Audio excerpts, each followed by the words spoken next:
Hi everyone, and I just wanted to make another video. It's been a little while since I have before. I'm just on my lunch break at the moment, actually, so it's quite impromptu. Although I have, I made a couple of notes, but there's nothing. I haven't got anything on the screen, unfortunately. But it's just a topic that I wanted to go over and discuss just a little bit. It's something that I see a lot, especially on like Twitter.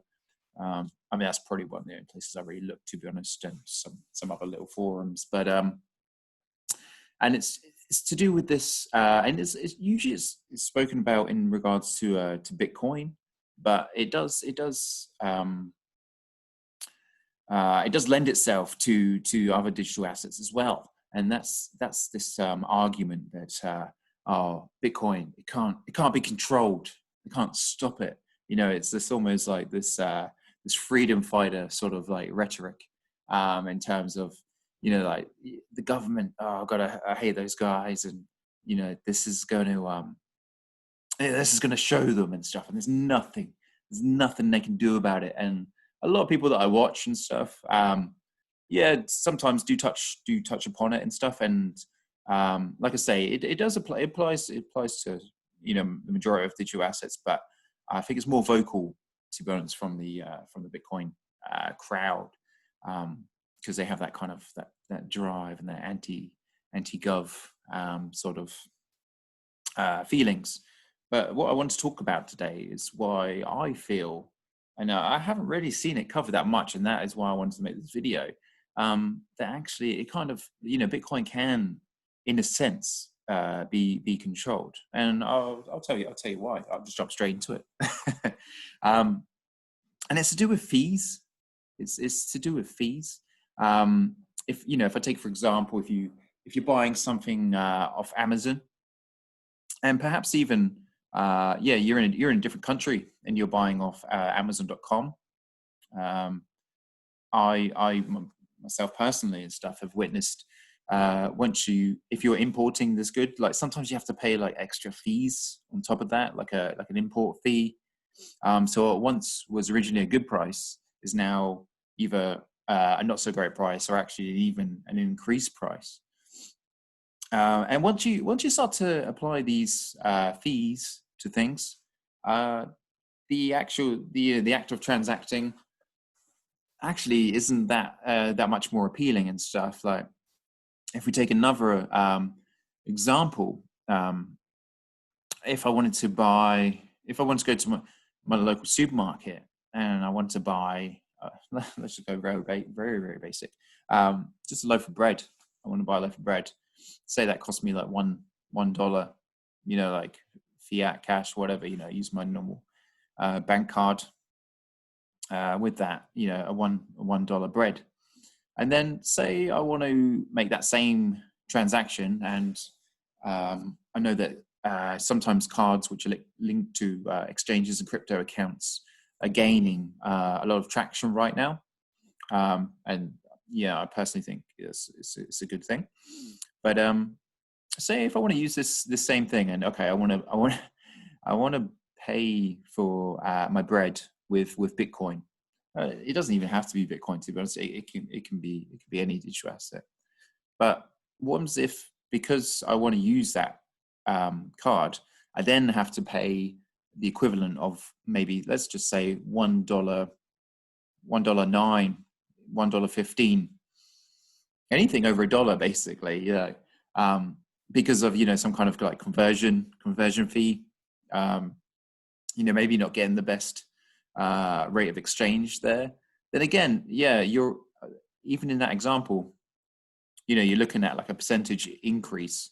And for something that for a technology that kind of boasts itself on having being lower fees, it sort of takes away one of the like a big advantage of it. It's like, okay, great, that transaction was immutable.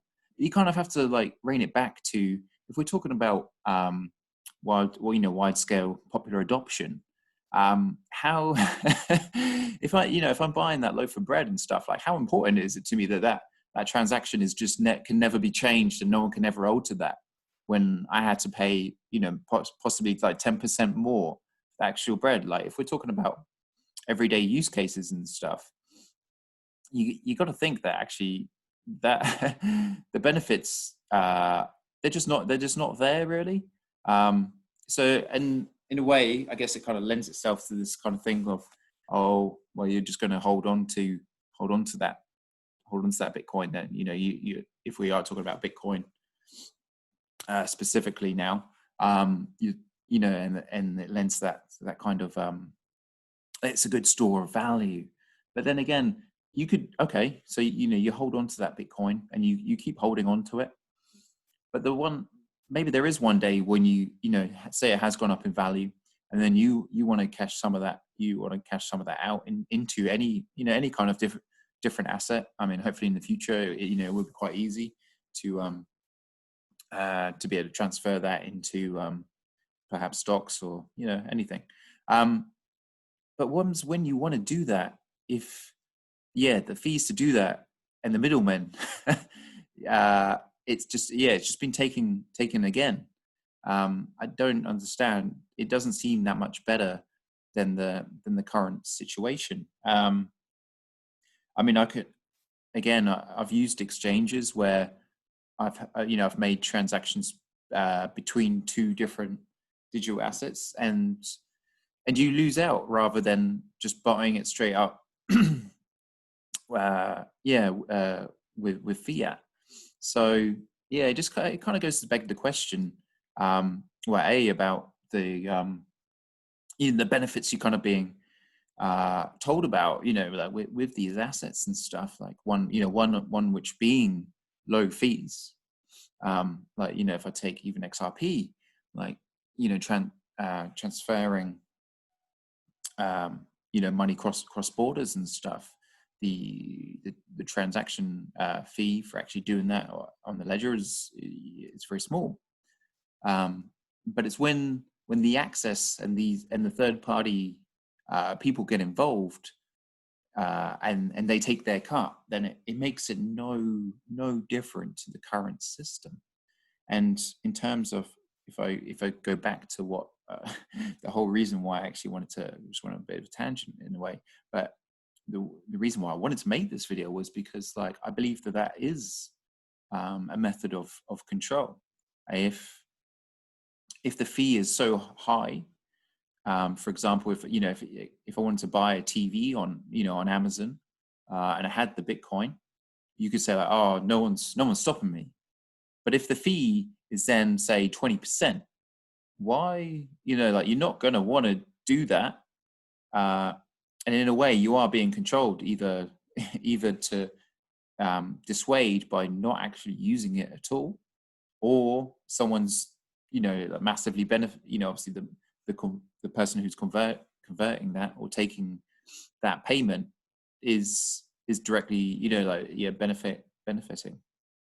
So I just wanted to explore that point and stuff. I thought it was definitely an interesting one where you see a lot of posts everywhere just saying like, oh, government can't control it. Well, what was if the what do they call it, the final mile, or when you actually want to use it, once at that point, if you are paying substantial fees in comparison to any other method, then what use does that actual digital asset take? Or it doesn't have to be fees. It could even just be taxes, perhaps.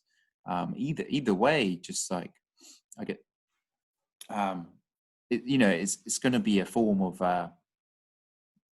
deterrent. It can be used in that way, and I don't know if people just choose to ignore it or what, but I haven't really seen that addressed, and it was something that I just wanted to kind of bring up and stuff. And I saw another interesting video somewhere, and it was about the whole and sorry for not giving credit where credit's due, because I can't quite remember who it was from, but and it was related to monopolies, and especially in the banking sector, and how once upon a time, there was, say, 45 banks, I think, if we're taking America as an example or something like that.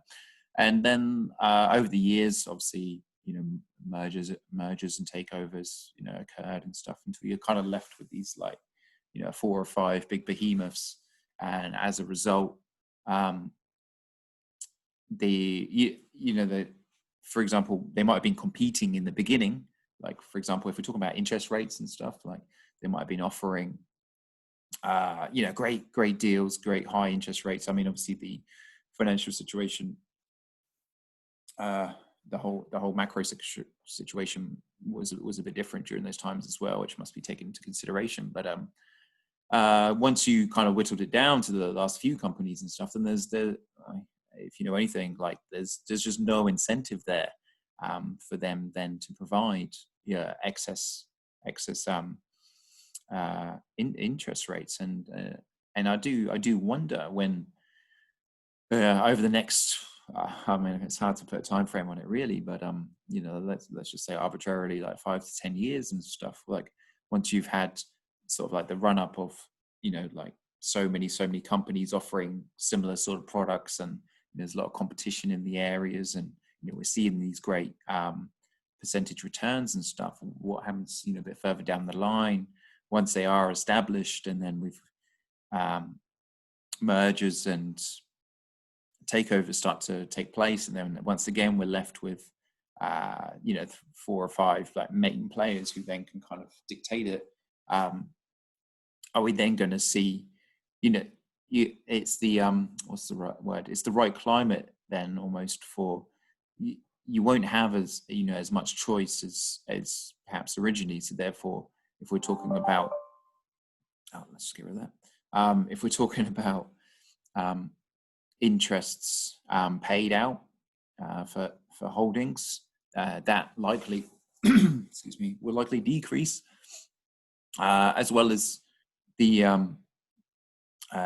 options, or the when you want to transfer things into different either assets or whatever, the the fees, there's potential for the fees actually to be quite a lot higher than they already are. So yeah, it's just an interesting talking point more than anything else. Definitely would welcome discussions over that, because I feel that it is it's an important thing that just doesn't seem to get mentioned that much, or just kind of like glossed over, whereas to me it feels like a very real it's an aspect which really affects like your everyday life, like the actual cost of using something, the transaction. You can say obviously like speed is affects you as well, but it does make me laugh a little bit when people are touting things as being like immutable, and I can't think of any more off the top of my head, but and although they are great things technically, the real world application, it doesn't have any kind of any benefits to to the person really, like in a day-to-day standing. I mean, obviously if you went through some kind of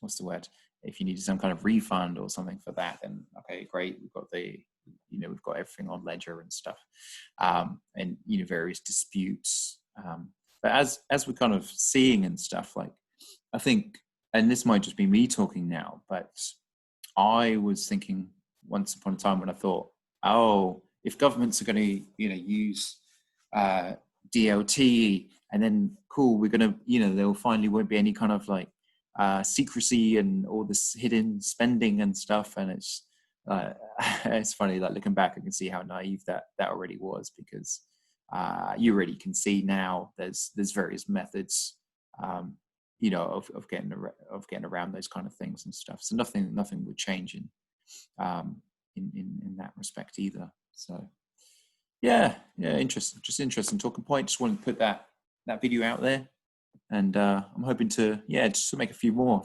lunchtime hits. Thanks for watching.